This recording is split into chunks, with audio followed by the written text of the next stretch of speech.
हमारे इस विद्यालय के प्रधानाचार्य यशस्वी प्रधानाचार्य जी रमेश सिंह जी, जिला सभा जनपद मुजफ्फरनगर के यशस्वी प्रधान आचार्य सत्येंद्र पाल आर्य जी और हमारे आर्य जगत के वरिष्ठ भजनोपदेशक महाशय घनश्याम प्रेमी जी, सुनील आर्य जी, अजयेश आर्य जी, हमारे मास्टर जयपाल आर्य जी, शिवपुरी आर्य समाज के प्रधान जगदीश आर्य जी, रामानंद आर्य जी और हमारे भ्राता मेरे सहपाठी भी। और मुझे मास्टर इंद्रपाल जी बता रहे थे कि 15 अगस्त में एक बहुत बड़ी जिम्मेदारी दी गई है, पूरी खाप में पगड़ी की जिम्मेदारी बहुत बड़ी होती है। भ्राता रविंद्र पूर्व प्रधान जी, तो मैं तो बता रहा हूँ आज तो तुम हमारा थोड़ा सा कार्यक्रम वैसे ही देख रहे हैं। आप जब भी कोई कार्यक्रम रखो और कुछ लोगों को बुलाओ और यज्ञ कराओ और हमारे प्रेमी जी के आचार्य जी के क्रांतिकारी भाषण होंगे।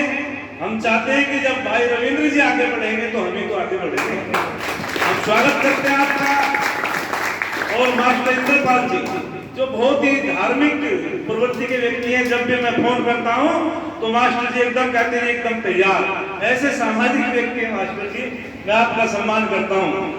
थोड़ी सी बात आपके बीच में रखनी है। देखो बच्चों, हम यहाँ विद्यालय में आए हैं और विद्यालय में हम विद्या अर्जित करने के लिए आए हैं। यह आपका सौभाग्य, बहुत अच्छा आपका विद्यालय है। एक दो बार मैं पहले भी के माध्यम से आया हूं यहाँ और बहुत अनुशासन। हमारे गुरुजी बता रहे थे कि ऐसा अनुशासन विद्यालयों में कम देखने को मिलता है। आप बधाई के पात्र प्रधानाचार्य जी। सारे के सारे बच्चे अनुशासित शांत होकर के सुन रहे हैं, हमारी बेटी हो चाहे बेटे हो। एक बहुत सुंदर बात आचार्य चाणक्य ने कहा, जो आचार्य चाणक्य बहुत बड़े विद्वान हुए, उन्होंने कहा, आपने भी एक नाम सुना होगा, वे कहते हैं कि कामधेनु गुणा विद्या है काले फलदायिनी। और फिर कहते हैं प्रवासे मातृ सदृशी विद्या गुप्त धन स्मृतम। तो मैं आपसे पूछना चाहता हूं कि आपने भी सुना होगा एक कामधेनु नाम की गाय, सुनी होगी, पौराणिक कथाओं में सुनी होगी कि साहब एक कामधेनु नाम की गाय होती है और कामधेनु नाम की जो गाय होती है वो समस्त इच्छाओं को पूर्ण करा देती है। तो सुनी मैंने भी है गुरु जी, सुनी आपने भी है, देखी मैंने भी नहीं और देखी आपने भी नहीं और बच्चों ने भी नहीं देखी। लेकिन इसका उत्तर मेरे से एक ने पूछा कि आचार्य जी कामधेनु नाम की गाय के बारे में जानते हो? तो मैं खोज करने लगा आचार्य चाणक्य की। जब चाणक्य नीति पढ़ी तो वहां से उत्तर मिल गया।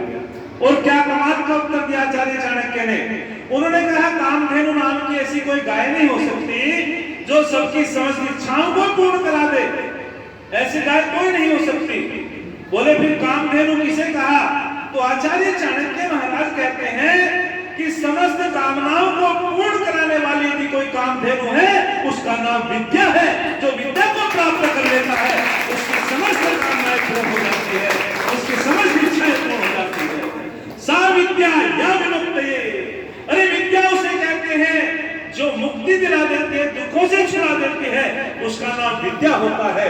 और आचार्य चाणक्य आगे क्या कहते हैं? कामधेनु गुणा विद्या है काले फलदायिनी। और फिर कहते हैं कि वो विद्या विदेश में जाने वाला जो होता है वो माँ की तरह रक्षा करती है। जी किसकी तरह रक्षा करती है विद्या? माँ की तरह। जैसे एक माँ बेटी की रक्षा करती है, बेटे की रक्षा करती है, ऐसे ही विदेश में विद्या रक्षा करती है। और बहुत सुंदर बात कही, विद्या एक ऐसा धन है, गुप्त धन। अर्थात देखो हमारे जो भौतिक धन होता है उसको चोर चुरा सकता है, पैसा धन आदि, भाई बंटवारा कर सकता है जमीन आदि का, राजा छीन सकता है। लेकिन विद्या रूपी ऐसा गुप्त धन होता है, ना राजा छीन सकता, ना चोर चुरा सकता, ना भाई बंटवारा कर सकता। अर्थात जो विद्या तो ऐसा धन है जो प्राप्त कर लेता है वो पूर्णिमा की चंद्रमा की तरह चमक जाता है, अंधकार को दूर कर देता है। तो हम सबका एक उद्देश्य होना चाहिए कि हमें विद्या प्राप्त करनी है। विद्या विहीन पशु भी समाना। महर्षि स्वामी दयानंद महाराज ने कहा, संसार के अंदर यदि सबसे बड़े शत्रु हैं तो दो हैं। स्वामी दयानंद कहते हैं कि सबसे बड़े दो शत्रु हैं, एक अविद्या और दूसरी गरीबी। जो व्यक्ति पुरुषार्थ नहीं करता और भाग्य के सारे बने रहते हैं, जो मेहनत नहीं करता और भाग्य के सारे बैठे रहते हैं, उनकी कभी गरीबी दूर होने वाली बोलो नहीं है। जो मेहनत नहीं करता, परिश्रम नहीं करता, वो गरीब बना रहता है। और जो विद्वानों के संसर्ग में विद्या को अर्जित नहीं करता, वो कभी भी विद्वान होने वाला नहीं है। तो हमें पुरुषार्थ करना चाहिए, मेहनत करनी चाहिए। अरे मध्य काल में तो लोगों ने कहा हमारे देश गुलाम होने का कारण क्या रहा? हमने अकर्मण्य हो गए थे, हमने कर्म करना छोड़ दिया था। और लोगों ने कहना शुरू कर दिया कि अजगर करे ना चाकरी, पंछी करे ना काम, और कह गए दास बोलो का बोलो सबके दाता राम। अरे अजगर किसकी चाकरी करता है, पंछी किसका काम करता है? कोई कर्म करने की जरूरत नहीं, कोई मेहनत करने की जरूरत नहीं। अकर्मण्य हो गया था हमारा नौजवान। कहते हैं कि 3 नौजवान मध्यकाल की बात है, वे घूमते घूमते जंगल में चले जाते हैं और जंगल में जाकर के उन्होंने कहा प्यास लगी है, एक कुआं, और कुएं के पास जाकर के बैठ के वहां बाल्टी रस्सी भी है। लेकिन अकर्मण्य हो गए थे हमारे राजा, राजाओं में आपसी फूट हो गई थी, राजा सदाचार से गिर गए थे। उनके बच्चों में अहंकार आ गया था कि हम अपने हाथ से पानी भी नहीं पी सकते। इस कारण से हमारे कई कारण है देश के गुलाम होने के। जब जब व्यक्ति अकर्मण्यता को चला जाता है, देश का पतन होता है, संस्कृति का पतन होता है। कभी भी वो देश की रक्षा बोलो नहीं कर सकता। अरे महाराजा जनक ने शुभ हल चलाया था, हमारे तो राजा महाराजा भी हल चलाते थे। शुभ भगवान राम कृषि वैज्ञानिक थे। मैं विस्तार में न जाते हुए बताना चाहता हूं कि तीनों नौजवान वहां बैठ जाते हैं और बैठ करके क्या कहते हैं, अरे पानी तो कौन पिलाए, बाल्टी में रस्सी भी है, हम तो तीनों राजाओं के लड़के हैं। बोले चलो किसी को देखते हैं। एक नौजवान आ रहा था घोड़े पे सवार होकर के, उन्होंने उससे निवेदन किया, भैया रुकना जरा, क्या बात है? कि भैया आपसे एक काम है, आप घोड़े से नीचे उतरो। वो नीचे उतर गया। बोले बोलो क्या बात है? कि हमें पानी पिला दे। बोले तुम नहीं पी सकते पानी, तुम नौजवान हो। तो उन्होंने कहा तुम जानते नहीं हम कौन हो? एक ने कहा मैं रायजादा हूँ, एक ने कहा मैं शहजादा हूँ, एक ने कहा मैं नवाबजादा हूँ, इसलिए हम पानी अपने हाथ से नहीं पी सकते, हमें तो पिलाते हैं। अरे हमें तो पिलाते, हमारे तो घरों में बहुत लोग पर जाकर है। उस नौजवान ने कि भैया पिला, मैं भी नहीं सकता। बोले क्यों? बोले कोई रायजादा है तुम में से, कोई शहजादा है, कोई नवाबजादा है, मैं हरामजादा हूं, पिला मैं भी नहीं सकता। तो जब व्यक्ति कर्मों से गिर जाता है, वो व्यक्ति देश की रक्षा नहीं कर सकता, नारी की रक्षा नहीं कर सकता। तो मैं तो इतना ही कहना चाहता हूँ, बच्चों विद्या को और जो संस्कारों को अर्जित कर लेता है वो चमक जाता है, उसका यह लोक भी सुधर जाता है, परलोक भी सुधर जाता है। संस्कार क्या है? महर्षि चरक ने कहा संस्कारों ही गुणांतराधान मुच्यते, अर्थात जो हमारे अंदर अवगुण है उन अवगुणों को हटा करके अच्छे गुणों का आधार करना संस्कार कहलाता है। संस्कार का मतलब जिससे मन की उन्नति होती हो, आत्मा की उन्नति होती हो, शरीर की उन्नति होती हो, उसका नाम संस्कार होता है।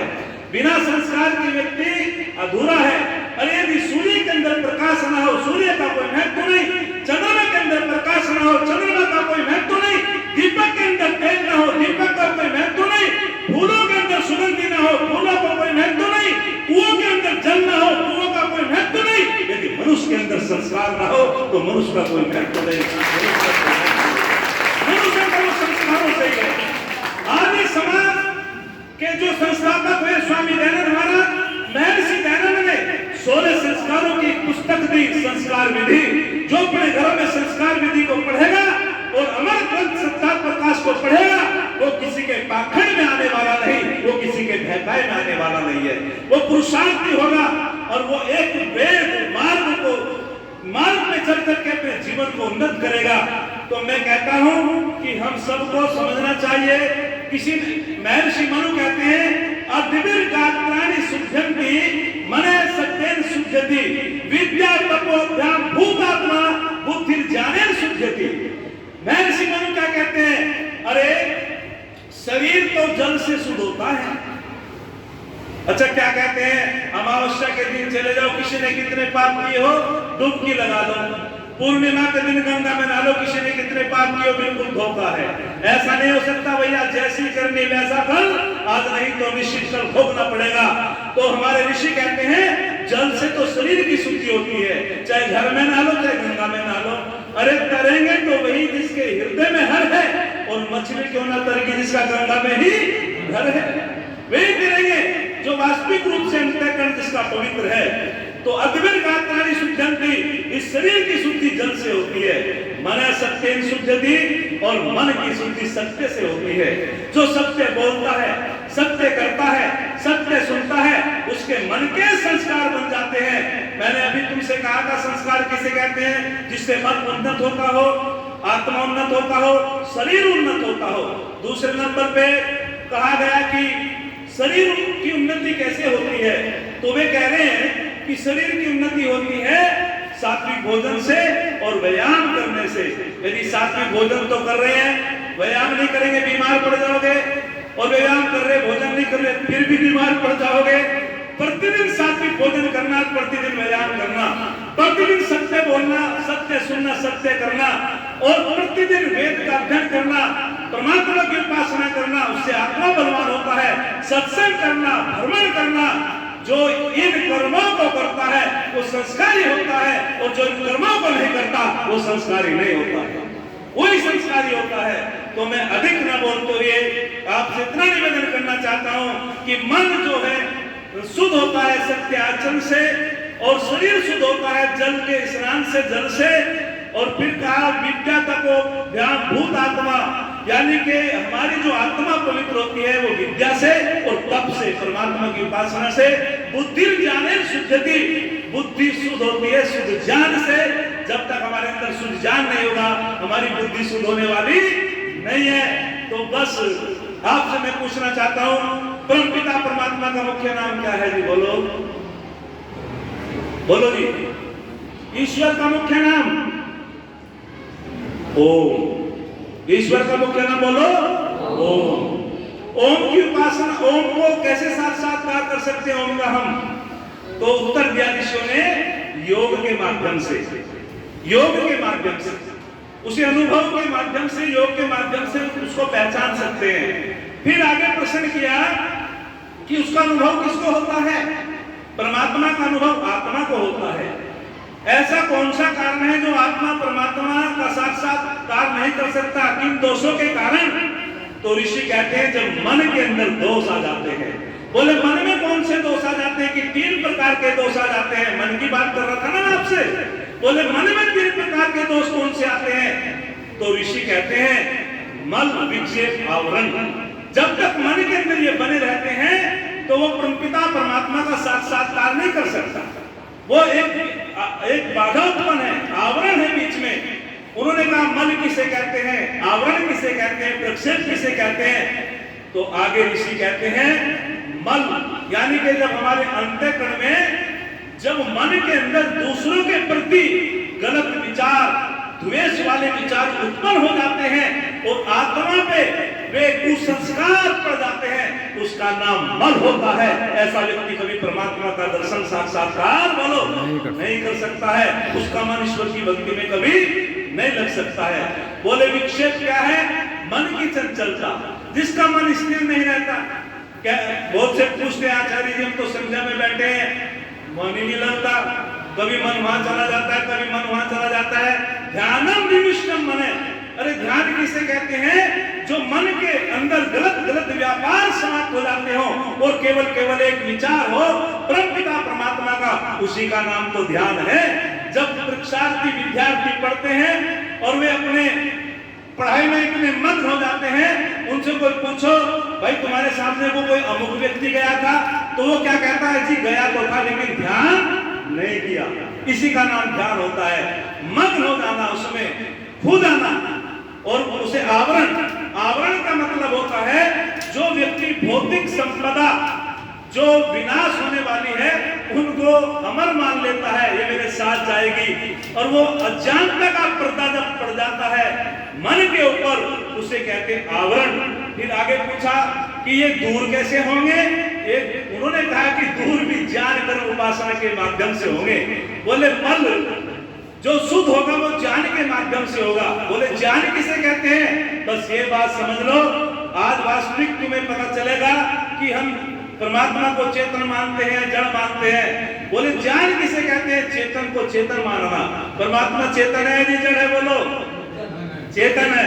यदि चेतन को जड़ मान ले तो हम मूर्ख हैं, ज्ञानी है? बोलो बहन जी, जोर से बोलो, मूर्ख है। परमात्मा चेतन है, चेतन को चेतन मानना, जड़ को जड़ मानना, न्याय को न्याय मानना, अन्याय को अन्याय मानना, धर्म को धर्म मानना, अधर्म को अधर्म मानना, इसका नाम ज्ञान है। और जो इसके विपरीत मान लेता है वो मूर्ख है। और वो मूर्ख व्यक्ति कभी परमात्मा का साक्षात्कार बोलो नहीं कर सकता। एक गुरुजी ने बहुत सुंदर बात कही थी। इन्होंने कहा था कि वो परमात्मा कैसा है? वो नियंत्रण करने वाला है। अरे गणित में तुम पढ़ते हो, जहाँ क्रिया होती है वहाँ कर्ता होता है, और जहाँ नियम होता है वहाँ नियंता होता है। ये संसार क्रिया में है तो इसका कोई कर्ता भी है, ये संसार नियम से चल रहा है तो इसका कोई नियंता भी है। इससे बड़ा तर्क और क्या हो सकता है? बिना तर्क का परमात्मा को सृष्टि नहीं कर सकती, बिना कर्ता के क्रिया नहीं हो सकती, और बिना नियंता के नियम लागू बोलो नहीं हो सकता। तो मैं आपसे बता रहा था ज्ञान की बात। और फिर कहा कर्म, अर्थात जो प्रयत्न करता है जीवात्मा, जो चेष्टा करता है, उसी का नाम कर्म होता है।